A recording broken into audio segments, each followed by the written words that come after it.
एक था तीरंदाज। उसका निशाना अचूक था। उसे अपनी निशानेबाजी पर बड़ा अभिमान था। यह साबित करने के लिए कि कितना बड़ा तीरंदाज है, हर रोज वह अपनी पत्नी की नथ में से निशाना लगाकर तीर छोड़ता था। परंतु उसकी पत्नी को अब तक जरा सी खरोंच भी नहीं आई थी। एक दिन तीरंदाज का साला अपनी बहन से मिलने आया तो देखा उसकी बहन का चेहरा सफेद पड़ गया है।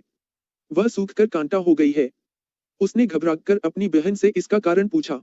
उसकी बहन बोली, वैसे तो मुझे यहाँ कोई दुहक नहीं है, परंतु तुम्हारे जीजाजी अपना जौहर दिखाने के लिए रोज मेरी नथ में से अपना तीर छोड़ते हैं। रोज मुझे यही डर सताता रहता है कि अगर निशाना जरा भी चूका तो तीर सीधे मेरी आंख या मुंह में लग जाएगा। भाई ने पूछा, क्या जीजाजी तीर छोड़ने के बाद और भी कुछ कहते हैं? उसकी बहन ने कहा, हाँ, आनंद और गर्व से मेरे पास आकर कहते हैं, मुझसे बढ़कर होशियार भी कोई और देखा है तुमने? मैं कह देती हूँ, नहीं, मैंने तो अब तक ऐसे किसी दूसरे के बारे में नहीं सुना है। भाई ने बहन को समझाया, अब अगर पूछे तो कहना कि संसार में बहुत से लोग हैं जो तुमसे भी होशियार हैं। अगले दिन सफल निशाना लगाने के बाद तीरंदाज ने जब फिर से अपना प्रश्न दोहराया तो पत्नी ने अपने भाई के सिखाए अनुसार कह दिया। इस पर उत्तेजित होकर तीरंदाज बोला, ठीक है, अब जब मुझे ऐसा आदमी मिल जाएगा तभी मैं घर वापस आऊंगा। कहकर वह घर से चला गया। चलते चलते वह एक नदी के किनारे पहुंचा जहां एक आदमी बैठा कुछ खा रहा था। उसके पास जाकर तीरंदाज ने पूछा, भाई, तुम कौन हो और कहाँ जा रहे हो? उस आदमी ने कहा, मैं एक पहलवान हूँ। कुश्ती लड़ने और वजन उठाने में मेरी बराबरी कोई नहीं कर सकता। अब तक मैं समझता था कि मेरे समान चतुर और गुणवान कोई नहीं है, पर किसी ने मुझे बताया कि मुझसे भी अधिक होशियार एक तीरंदाज है।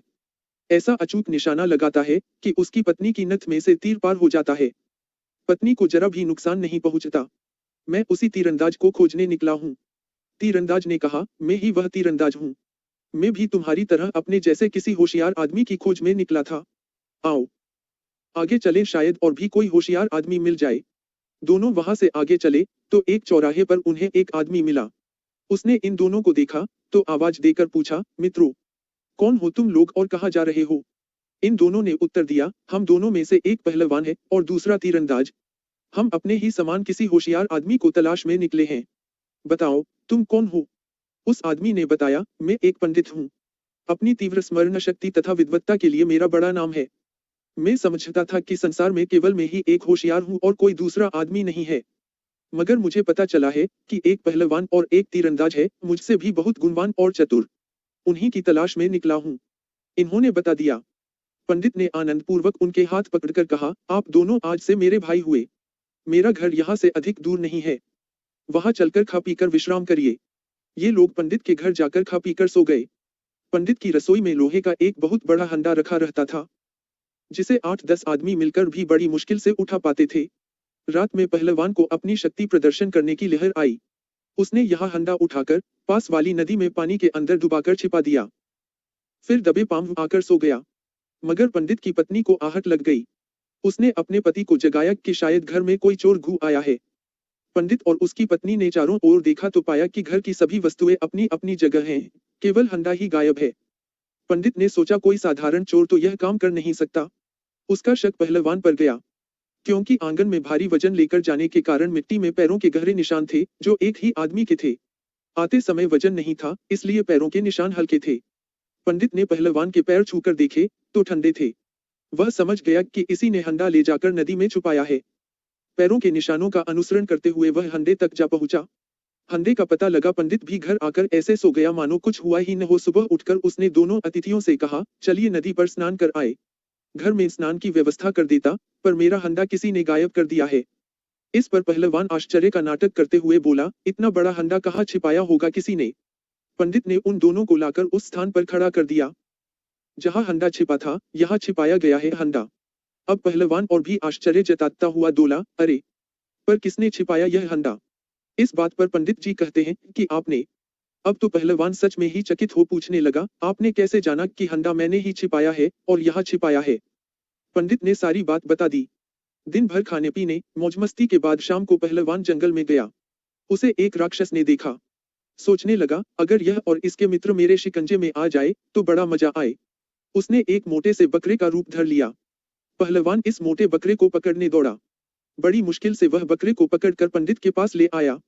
पहलवान के कंधे पर रखे बकरे की लाल दुष्ट आंखों को देखते ही पंडित समझ गया कि यह बकरा नहीं, कोई राक्षस है। उसने पहलवान से कहा, मैंने तुम्हें कोई हट्टा कट्टा बकरा लाने भेजा था और तुम आए यह मरियल सा राक्षस। अरे, राक्षस ही लाने थे तो बहुत सारे लाते। मेरे बच्चे एक एक, मेरी पत्नी 3 और मैं 12 राक्षस खाता हूँ। फिर तुम दोनों भी तो हो, इससे क्या होगा? पंडित की बात सुन पहलवान ने राक्षस रूपी बकरे को धम्म से नीचे पटक दिया। अब राक्षस अपने असली रूप में आकर गिड़गिड़ाने लगा, मुझे छोड़ दो, मुझे मत मारो, मैं तुम लोगों को बहुत सा धन ला दूंगा। अंत में बहुत रोने गिड़गिड़ाने पर पंडित ने उसे जल्दी धन लेकर वापस आने का वायदा करके जाने दिया। राक्षस अपने राज्य में आकर बहुत सा धन लेकर जब जाने लगा तो उसके साथियों ने उसे रोका। राक्षसों के राजा ने भी कहा कि मानव हमारा कुछ नहीं बिगाड़ सकते, पर वह राक्षस इन तीनों से इतना डर गया था कि कहने लगा, आप उन्हें नहीं जानते, वे लोग महान शक्तिशाली और चतुर हैं, वे आपको भी खा जाएंगे। राजा ने गुस्से से कहा, अच्छा, आज रात दरबार में तुझे सजा दी जाएगी, हमारा हुक्म नहीं मानता।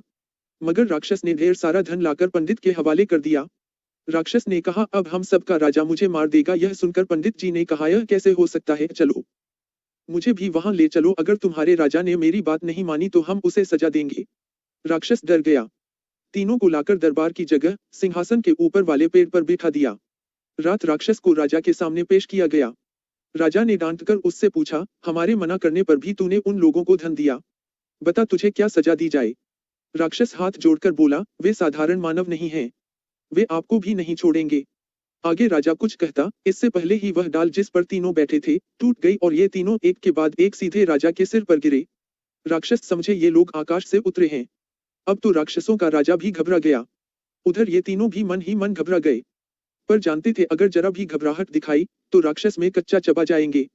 उन्होंने मुकाबला करना ही उचित समझा और नीचे दबे राजा को मारना पीटना नोचना शुरू किया। उसकी यह हालत देखकर सभी राक्षस भाग खड़े हुए। अब राजा हाथ जोड़कर चीखने चिल्लाना लगा, मुझे माफ करो, मुझे मत मारो, मैं तुम्हें और बहुत सा धन दूंगा। पंडित ने उसे और डराया, तेरा जंगल में रखा धन हमारे किस काम का, उसे हमारे घर पहुंचाने का इंतजाम कर, नहीं तो हम तुझे छोड़ेंगे नहीं। राक्षसों के राजा ने डरते डरते दूर खड़े राक्षसों को बुलाया, उन्हें बहुत सा धन पंडित के घर पहुंचा देने के लिए कहा। राक्षसों ने 3 मित्रों के लिए ढेर सारा धन पंडित के घर पहुंचा दिया।